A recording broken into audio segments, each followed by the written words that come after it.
精裝房做全屋智能啊，最怕設備買完師傅先同你講要拆牆，窗簾冇電，燈光回路改唔到，原來嘅開關又接唔入。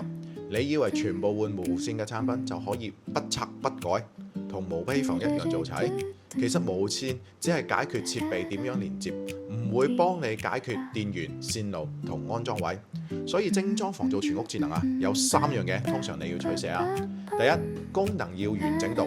線路同電源已經定咗㗎啦，有啲場景係要放棄，有啲要留到下次裝修先可以做。第二，未必可以做到完全無痕，想唔拆牆就可能要保留原有嘅面板，或者喺牆上邊接多一個開關或者傳感器。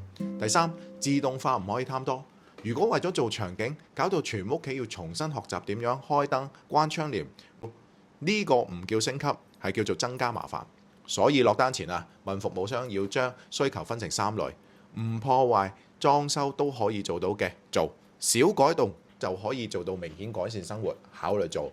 要拆牆改善，但1年你都用唔到幾次嘅就唔好做啦。記住，精裝房做智能，專業唔係乜都做到，係知道邊啲功能唔值得為咗智能再拆一次。